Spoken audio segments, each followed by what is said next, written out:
Olá, muito bom dia para os meus queridos alunos da disciplina de Direito de Família, agora novos alunos, iniciando aí o segundo semestre de 2020. A gente ainda não tem essas aulas gravadas aqui no YouTube, porque quando elas foram dadas ainda estávamos com as aulas presenciais, mas por conta da pandemia eu vou disponibilizar esse vídeo aqui, que serve mais como uma complementação dos nossos estudos, porque afinal, não se esqueçam, as aulas estão ocorrendo de forma ao vivo, no horário e nos dias em que temos os encontros, tá? De acordo com o calendário acadêmico. Essa aula que eu disponibilizo aqui no YouTube é para aqueles que, por acaso, não puderam comparecer aos encontros ao vivo. E além disso, eu também disponibilizo o material escrito. Então, tentem acompanhar, é muito importante que vocês acompanhem as aulas semanalmente, à medida em que elas forem sendo dadas, para manter atualizados no conteúdo, para não perderem nada. Tentem comparecer aos encontros online, leiam material de apoio e utilizem esse vídeo apenas como uma complementação, ok? Na aula de hoje, a gente vai trabalhar um pouquinho com uma introdução ao direito de família. E primeiro, eu quero trabalhar com vocês o conceito do direito de família. O que a gente vai ver aqui nas nossas aulas? O direito de família nada mais é do que um conjunto de normas que rege o casamento, a união estável, a filiação, os alimentos, a dissolução da sociedade conjugal, a tutela, a curatela e por aí vai.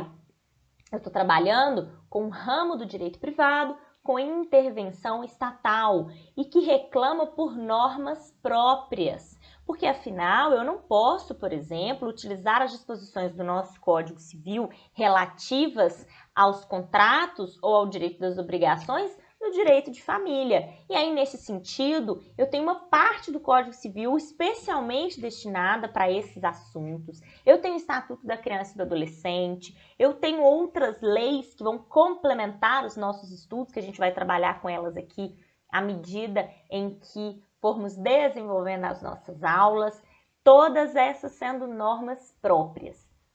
E é importante que vocês saibam que o direito de família lhe rege as seguintes relações familiares: pessoais, patrimoniais e assistenciais. Quando eu digo pessoais, eu estou falando das relações afetivas, dos deveres entre os cônjuges, entre os companheiros, entre os pais e filhos. Quando eu falo das relações patrimoniais, eu estou falando de regime de bens. Como todo ramo do direito civil, a gente acaba falando um pouquinho de questões patrimoniais, o direito de família não foge da regra, né? Nós temos atualmente 4 regimes expressos no Código Civil, que são o regime de comunhão parcial, o regime de comunhão universal, o regime de separação de bens e o regime de participação final nos aquestos. Acontece que nada impede a criação também de um regime híbrido, né? Aproveitando as disposições desses outros regimes que eu acabei de falar para vocês. E tem já gravado uma aula que fala especialmente sobre regime de bens, basta vocês procurarem aqui. Muito bem. O artigo 226 da nossa Constituição, ele conferiu ao direito de família um tratamento diferenciado ao prever que a família, base da sociedade, tem especial proteção do Estado. Isso já indica para nós que, dentre os fundamentos da República Federativa do Brasil, estão a dignidade da pessoa humana e é claro que o direito das famílias está muito ligado ao conceito de dignidade, né? Então, não deixem de fazer a leitura desse dispositivo e saibam que a família recebeu esse tratamento diferenciado pela Constituição Federal. Nós temos um espaço destinado as espécies de família agora nessa aula de hoje e eu vou citar para vocês algumas delas, já lembrando que eu não consigo falar de modo taxativo sobre as espécies de família, porque afinal família é um conceito plural. A minha família é diferente da sua família e não há nada de errado nisso.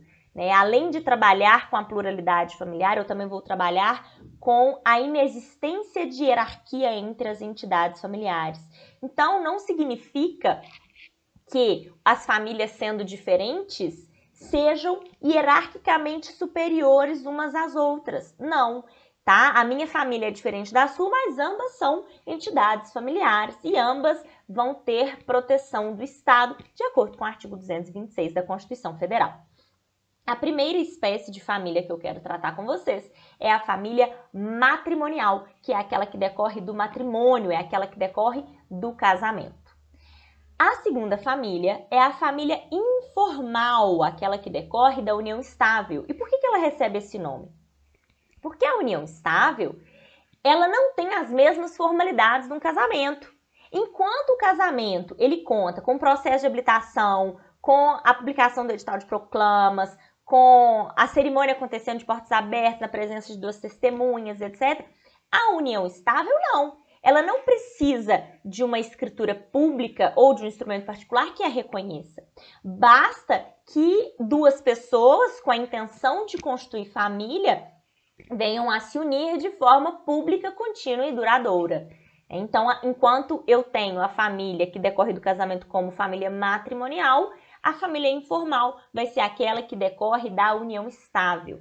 Nós temos também a terceira espécie, que é a família monoparental. Mono, parental, pais. Então, apenas um dos pais e seus descendentes. Essas três espécies de família, matrimonial, informal e monoparental, estão expressamente previstas na Constituição Federal. Mas isso não quer dizer que outras espécies não existam. Essas só estão expressamente mencionadas. Então, vamos continuar com a explicação sobre as outras espécies de família.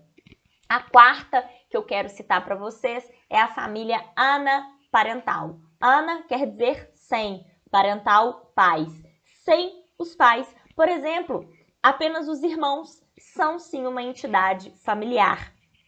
A próxima que eu quero citar para vocês, a nossa quinta, é a família substituta, que é aquela que decorre de guarda ou de tutela. E cuidado, muitas pessoas cometem o equívoco de dizer que a família substituta é aquela que decorre de adoção. Não é, porque na adoção existe o rompimento do vínculo com a família biológica e a criação de um novo vínculo com a família adotiva, com os pais adotivos, que inclusive passam a ter poder familiar. Então, eu dizer que a família substituta é aquela que decorre de adoção é uma grande inverdade, é um grande equívoco, é um grande erro. A família substituta é aquela que decorre de uma guarda, por exemplo, quando os avós ou os tios estão exercendo a guarda, ou é aquela que decorre de tutela, quando os pais não têm poder familiar, por exemplo, quando ambos vieram a óbito, e essa criança é colocada aos cuidados de um tutor.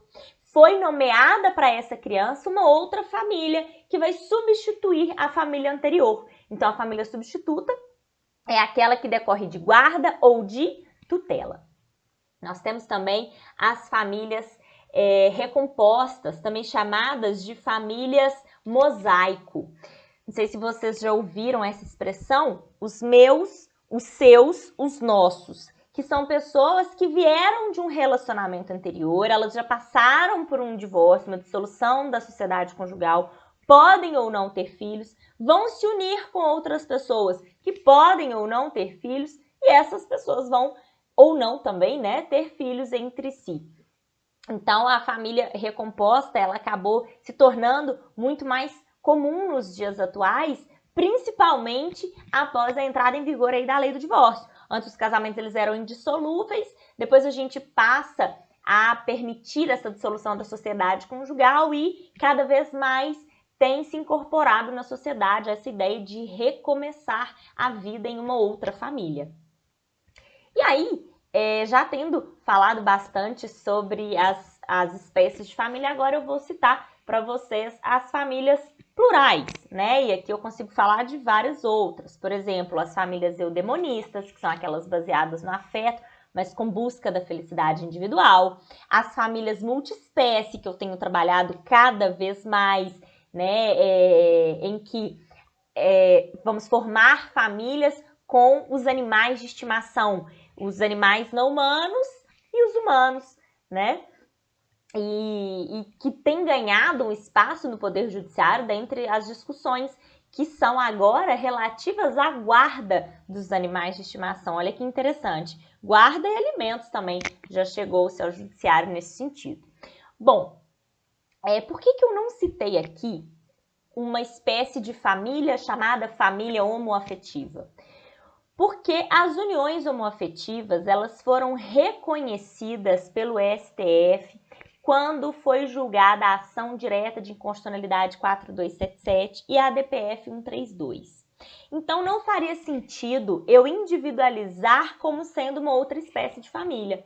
As uniões homoafetivas, elas podem fazer parte tanto de uma família matrimonial quanto de uma família informal. E aí, comentando com vocês sobre essa decisão do STF, quem tiver a oportunidade de dar uma lida aí, é super interessante, ela foi proferida tomando por base o disposto no artigo 3º, inciso 4º da Constituição, que consagra o princípio da igualdade, ao tratar que constituem objetivos fundamentais da República Federativa do Brasil, inciso 4º, promover o bem de todos, sem preconceito de origem, raça, cor, sexo, idade ou quaisquer outras formas de discriminação.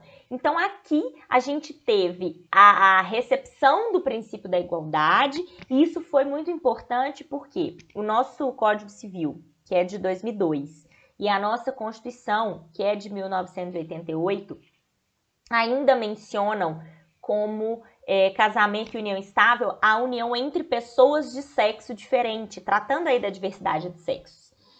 Isso significou uma barreira muito grande para o reconhecimento das uniões homoafetivas, porque alguns cartórios, apesar de ter se tornado mais aceitos socialmente, alguns cartórios continuavam se recusando a fazer o casamento ou escritura pública de união estável de pessoas do mesmo sexo. Então, foi necessário que o STF se manifestasse nesse sentido, permitindo, reconhecendo a união entre pessoas do mesmo sexo. E percebam que aqui eu usei a palavrinha afeto quando eu falei das uniões estáveis homoafetivas. É uma união baseada no afeto. A gente vai trabalhar com isso também daqui a pouquinho, quando falarmos dos princípios do direito de família. Sobre os princípios, eu vou trazer 9 para vocês, que são considerados os mais importantes. E o primeiro deles, que está previsto lá no artigo 1º da Constituição Federal, é o da dignidade da pessoa humana. É claro que essa dignidade, que é um dos fundamentos da República Federativa do Brasil, de acordo com a Constituição, é um conceito muito subjetivo, né? Basta olhar aí para outros países, para outras culturas diferentes da nossa. Às vezes, o que para mim é dignidade, para você pode não ser, né? Então, saibam que dignidade é um conceito subjetivo. Segundo princípio da solidariedade familiar. Esse princípio está muito ligado a uma ideia de assistência mútua entre os cônjuges, entre os companheiros, entre os pais e filhos. No direito de família, sempre que eu estou trabalhando com a ideia de uma entidade baseada no afeto, que tem origem por causa do afeto, eu automaticamente tenho que falar um pouco de eudemonismo, né? E dentro da ideia de eudemonismo eu tenho a solidariedade e a assistência mútua. Um cooperando com o outro, quando um está doente, quando precisa cuidar dos filhos, quando está com alguma dificuldade financeira, né? Essa ideia de união. E aí eu trago agora como terceiro princípio o da igualdade entre os filhos, previsto no artigo 227, parágrafo 6º da Constituição Federal, que veda o uso de quaisquer designações discriminatórias relativas à filiação e reconhece a igualdade entre os filhos, havidos ou não do casamento, por adoção, por socioafetividade. A gente não pode diferenciar os filhos, apesar de ter se tornado comum o uso da palavra filho bastardo, né? Isso não é mais admitido. A própria Constituição impede o uso dessa palavra porque ela é discriminatória. E nós temos aí no artigo 226, parágrafo 5º, o nosso quarto princípio, que é a igualdade entre cônjuges e companheiros. E aí, dentro dessa igualdade, eu consigo fazer duas análises. Primeiro, a igualdade entre o casamento e a união estável, como cônjuges e companheiros, que apesar de serem institutos diferentes, são reconhecidos como entidades familiares, e a igualdade entre os cônjuges e entre os companheiros. Aí quando eu estou tratando de principalmente de uma união heteroafetiva, a igualdade entre o homem e a mulher dentro da família, principalmente após a entrada em vigor da Constituição de 88, porque a gente sabe que algumas décadas atrás não havia igualdade entre homem e mulher dentro da família. A mulher sequer era detentora de capacidade. Agora, como quinto princípio, eu vou trazer para vocês a não intervenção da família, já que o parágrafo 7º do artigo 226 da Constituição e o artigo 1513 do Código Civil consagram, asseguram o livre planejamento familiar. Então, você pode escolher se casar ou não, você pode escolher ter filho ou não, você pode escolher ter mais de um filho, mais de 2 filhos, mais de 3 filhos, mas a gente precisa ter um olhar crítico sobre esse princípio. Será mesmo que é tão livre assim o planejamento familiar? Porque vejam só, para o Conselho Federal de Medicina, só para citar um exemplo, para um homem fazer vasectomia, ele precisa de ter pelo menos 25 anos ou pelo menos 2 filhos vivos, né? Então não é tão livre assim o planejamento familiar. E nós já tivemos um caso que ganhou uma repercussão muito grande no país, de uma mulher que estava grávida, que ela já tinha vários outros filhos, estava morando na rua em uma situação de vulnerabilidade, e ela foi, contra a sua vontade, quando fizeram o parto do filho dela, ela foi obrigada a fazer um procedimento. Ela foi submetida a uma laqueadura de trompas, teve a presença da Defensoria Pública, a presença do Ministério Público, quando finalmente conseguiram reverter a decisão que tinha determinado a realização do procedimento, ele já havia sido feito. Então, independentemente de quaisquer discussões relativas à capacidade dela, à autonomia do próprio corpo e ao livre planejamento familiar, ou, do outro lado, o melhor interesse da criança e do adolescente, desses filhos que nasciam, a gente consegue perceber que o livre planejamento familiar não é tão livre assim, né? Existe aí uma limitação. O outro princípio, o sexto princípio que eu quero trazer para vocês, é o do melhor interesse da criança e do adolescente, previsto no artigo 227 da Constituição. Vocês vão perceber que a gente vai trabalhar muito com esse princípio nas nossas aulas, principalmente quando estivermos tratando de alimentos, de guarda, de tutela, todas as questões em que estivermos discutindo os interesses da criança e do adolescente, nós vamos trabalhar com esse princípio.